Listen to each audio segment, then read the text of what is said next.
မင်္ဂလာပါညီကိုတို့အနေ14ရက်3လ2026မှာဒီနေ့ပွဲမှာကျွန်တော်အရင်ကလုံးနှစ်ပွဲကောင်း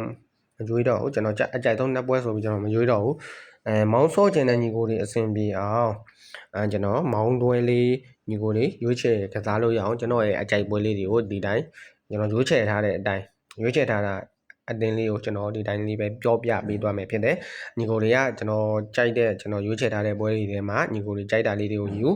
မကြိုက်တာလေးတွေကိုပယ်အဲ့လိုမျိုးစော့ကစားနိုင်ပါတယ်ညီကိုတွေမောင်းပေါက်နိုင်ပါတယ်ကျွန်တော်ဒီနေ့မှာကျွန်တော်ရွေးထားတဲ့ပွဲစဉ်လေးရတော့ဒီပေါ့နော်ညနေ9:00နာရီခွဲမှာကစားမယ်ဒီကီယိုနာနဲ့ဒီဘီဘာအိုနဲ့ပွဲစဉ်လေးကိုကျွန်တော်ဂိုးပေါင်းအောက်ကြိုက်ပါတယ်ဒါစပိန်လာလီဂါပွဲစဉ်လေးလည်းဖြစ်တယ်ဘီဘာအိုဂိုးပေါင်းအောက်ဖြစ်တယ်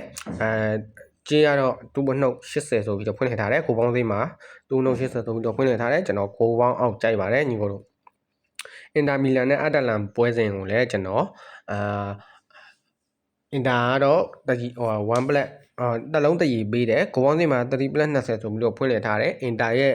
ဖွင့်လှစ်မှုကမြင့်တယ်လို့တော့ပြောလို့ရတဲ့အနေအထားမှာကျွန်တော်ဒီအင်တာနဲ့အတလန်တာပွဲကိုလည်းကျွန်တော်ကိုပေါင်းအောက်ရွေးချယ်ပေးခြင်းပါတယ်ဒီပေါ့လေဘာကိုစင်နဲ့ဒီဘိုင်ယန်မြူနစ်ပွဲစဉ်လေးကိုတော့ကျွန်တော်အဝေးလေးဖြစ်တဲ့ဘိုင်ယန်မြူနစ်ကတော့တစ်လုံး30ရှုံးဆိုပြီးတော့ဖွင့်လှစ်ထားတယ်ဒါဘိုင်ယန်မြူနစ်ဖွင့်လှစ်ရမယ်ကြေးမဟုတ်ဘူးလို့တော့ကျွန်တော်ယူဆရတယ်ဘိုးပေါင်းသေးမှာတော့4+65ဆိုပြီးတော့ဖွင့်လှစ်ထားတယ်ဗျကျွန်တော်အင်ရှင်လေဘာကိုစင်ဘော်ဒီနဲ့ပဲကျွန်တော်ရွေးချယ်ပေးခြင်းပါတယ်ညီကိုတို့နောက်ထပ်ပွဲစဉ်လေးကတော့ဒီပေါ့နော်ဆန်နာလန်နဲ့ဘရိုက်တန်ပွဲစဉ်လေးပါဆန်နာလန်ကတော့အိမ်ဝင်ပေါ့နော်ဘရိုက်တန်တရီ90ရှုံးပေါက်တယ်ကိုဝန်သေးမှာ2.60ဆိုပြီးတော့ဖွင့်လှစ်ထားတယ်ဒီဆန်နာလန်ကတော့ပရီမီးယားလိမှာတန်းတင်သွားပြီပေါ့နော်သူတန်းတင်သွားပြီပရီမီးယားလိမှာတန်းတင်သွားပြီဖြစ်တဲ့အတွက်သူမှာစုချင်းငွေတွေလည်းသူရရှိသွားမှာဖြစ်တယ်ဒီဘရိုက်တန်အနေနဲ့ကတရီ90ရှုံးဆိုပြီးတော့ဖွင့်လှစ်ထားတာမှာအေရှင်ဆန်နာလန်အနေနဲ့ကမရှုံးနိုင်ဘူးလို့တော့ကျွန်တော်မြင်တယ်သူကသူတန်းတင်ကြံသူအိမ်ဝင်ဖြစ်တဲ့အတွက်သူတိတ်ခါရှိတော့ကံမယ်ကျွန်တော်တရီတပေါက်တော့မှားတယ်ဆန်နာလန်ဘော်ကြီးကြိုက်ပါတယ်ညီကိုတို့နောက်ထပ်ဒီပေါ့နော်ကျွန်တော်ဒီတင်ထားတဲ့ပုံတင်ထားတဲ့ချက်သီးနဲ့နယူကာဆယ်ပွဲစဉ်လေးကိုတော့ကျွန်တော်အင်ရှင်ချက်သီးဘော်ဒီကိုကြိုက်တယ်ချက်သီးကိုပေါင်းအောက်ကိုကြိုက်တယ်ချက်သီးကတော့1+85ဆိုပြီးတော့ဖွင့်လှစ်ထားတယ်ကိုပေါင်းသေးမှာ3.30ရှုံးဆိုပြီးတော့ဖွင့်လှစ်ထားတယ်ဒါကြောင့်ကျွန်တော်ချက်သီးဘော်ဒီချက်သီးကိုပေါင်းအောက်ကြိုက်ပါတယ်ဒီအာဆင်နယ်နဲ့အေဗာတန်ပွဲစဉ်လေးကိုကျွန်တော်အာဆင်နယ်အနေနဲ့1/40ဆိုပြီးတော့ဖွင့်လှစ်ထားတယ်တစ်လုံး40ရှုံးဆိုပြီးတော့ဖွင့်လှစ်ထားတာပေါ့ကိုပေါင်းသေးမှာ2/80နဲ့ပြန်ပြီးတော့ထောက်ထားတဲ့အနေအထားမှာကျွန်တော်ကြေးအရာကျွန်တော်အေဗာတန်ဘော်ဒီကိုပဲကျွန်တော်ရွေးချယ်ပေးခြင်းပါတယ်ဝဟန်နဲ့မန်စီးတီပွဲစဉ်လေးကတော့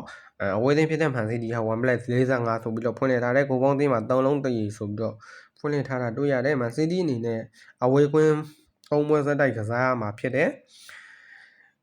ပြီးခဲ့တဲ့ပွဲမှာလည်းရေးရဲ့အိမ်ဝင်းမှာတွားရောက်ရှင်ပြိုင်ကစားခဲ့ရမှာဒီမန်စီးတီတို့အနေနဲ့ဒီအဝေးကွင်းပွဲ3ပွဲသက်ကစားရတဲ့အနေအထားမှာပွဲပန်းကောင်းပန်းနိုင်နေတယ်ဒီအေရှင်ဝဟန်အနေနဲ့ကတန်းစင်း3နဲ့မှာရုံနေတဲ့အတင်းမှာတော့ဝဟန်တို့တရီတစ်ပေါက်ရှိမလားပေါ့နော်မန်စီးတီရဲ့ဈေးကတော့1+45ဆိုပြီးတော့ဖွင့်လှစ်ထားတဲ့အနေအထားမှာကျွန်တော်အင်ရှင်ဝဟန်ဘော်ဒီနဲ့ပဲကျွန်တော်ရွေးချယ်ပေးခြင်းပါတယ်ညီကိုတို့ကိုလည်းပါညီကိုတို့ဒီထဲကမှညီကိုတွေကြိုက်တဲ့အသင်းကိုယူမကြိုက်တဲ့အသင်းကိုပယ်ပါဒီထဲမှာလေးသိန်းမောင်းလေးပဲဖြစ်ဖြစ်ရွေးပြီးရိုက်ရင်ညီကိုလေးမောင်းပေါက်နိုင်ပါတယ်ဆိုတော့ကိုလည်းပါညီကိုတို့